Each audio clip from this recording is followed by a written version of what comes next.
Hey, welcome back again to the Crew Philadelphia YouTube page for the high school ministry. I should say that too.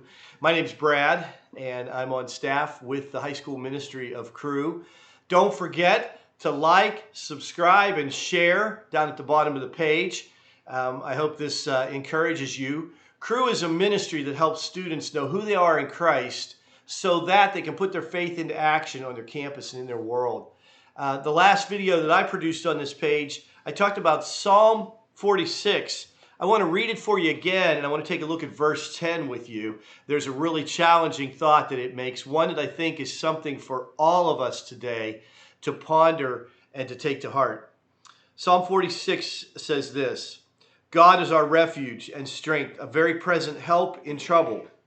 Therefore we will not fear, though the earth gives way, though the mountains be moved into the heart of the sea, though its waters roar and foam, though the mountains tremble at its swelling. There is a river who makes glad the city of God, the holy habitation of the Most High. God is in the midst of her. She shall not be moved. God will help her when morning dawns. The nations rage and the kingdoms totters. He utters his voice and the earth melts. The Lord of hosts is with us. The God of Jacob is our fortress. Come, behold the works of the Lord, how he has brought desolations on the earth. He makes wars to cease and to the ends of the earth. He breaks the bow and shatters the spear. He burns the chariots with fire. Be still and know that I am God. I will be exalted among the nations. I will be exalted in the earth. The Lord of hosts is with us. The God of Jacob is our fortress. I want to take a look at that verse 10. It says, be still and know that I am God. I will be exalted amongst the nations. I will be exalted in the earth. It's a powerful passage for us today in the midst of the coronavirus and all the crazy things that we're going through. It's a very important thing to remember, to be still. And I've been looking at that word and thinking about it a lot lately. There is an interesting theme to this psalm that you need to understand in order to really understand that passage and to get a picture of what God is calling us to there. Because I think this is really a profound truth for us to grab a hold of.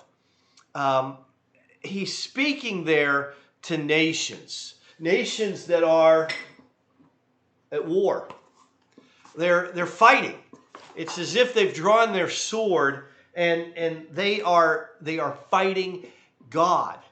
They are going after the God of the universe and foolishly fighting against him.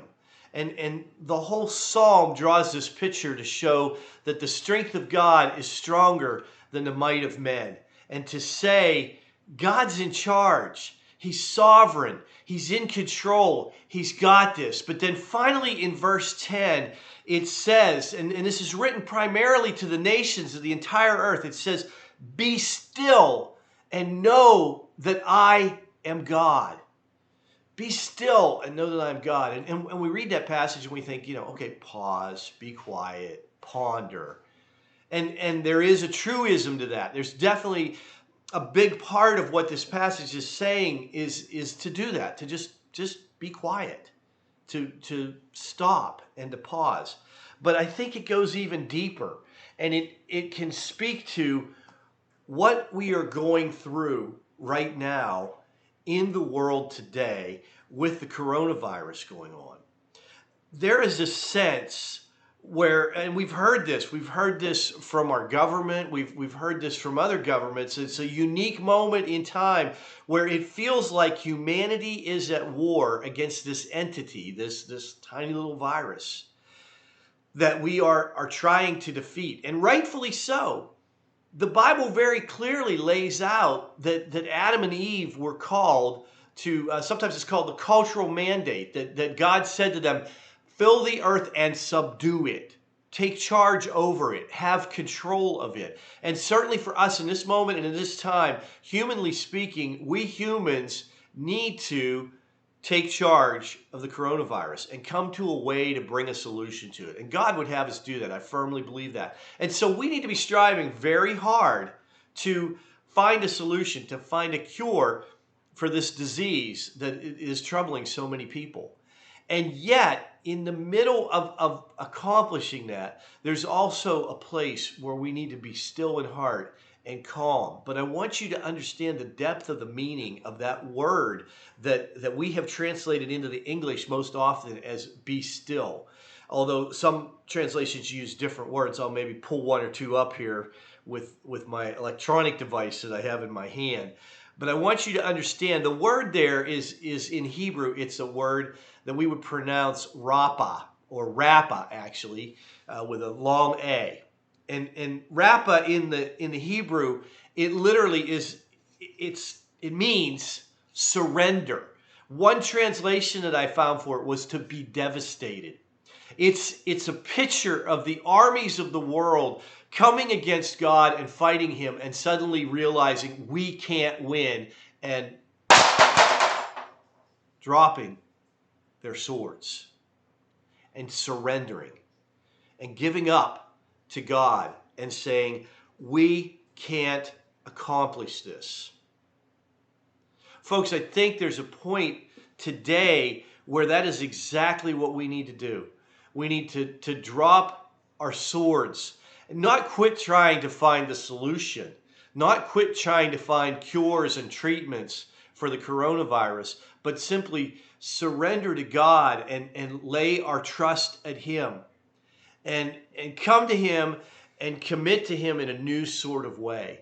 For some of us, that surrender means to just ask God to remind us of our relationship with him. But for others of us, and for some of you who are listening today, it might mean genuinely surrendering to him to say, all right, I'm going to stop trying to fix my world myself. God, I admit to you, I am a sinner in need of forgiveness. I need someone to save me. And I know that Jesus is that someone.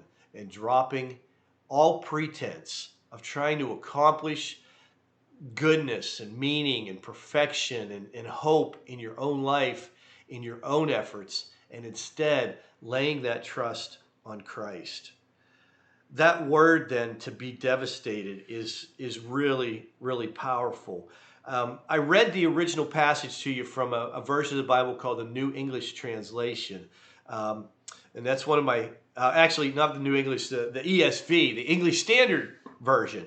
But I want to read it to you from the New English Translation. If I can get to it here in just a minute. I am in a different passage of Scripture. So I want to go to Psalm 46 and just read it to you, because I think the version that it provides is just really good.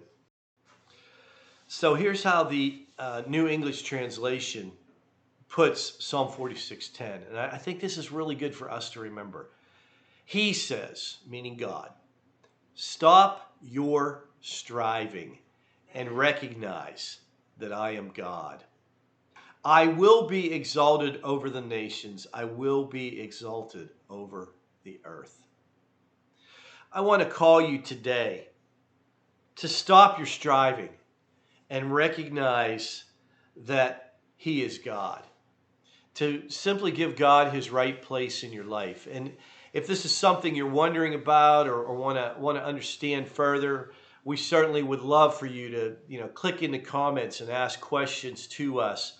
And we'd love to engage you in a conversation about what that means. I think this is a time in human history where God is crying out to humanity to say, why don't you surrender? Surrender to me. And I believe that's the greatest thing that can ever happen. I know in my own life, giving my life to Christ and surrendering to God was probably the greatest decision I've ever made. I know it was. It was the best decision of my life. And so I want to encourage you today, if you haven't made that decision, do it today. Surrender to him. God bless, and I look forward to getting back together with you soon.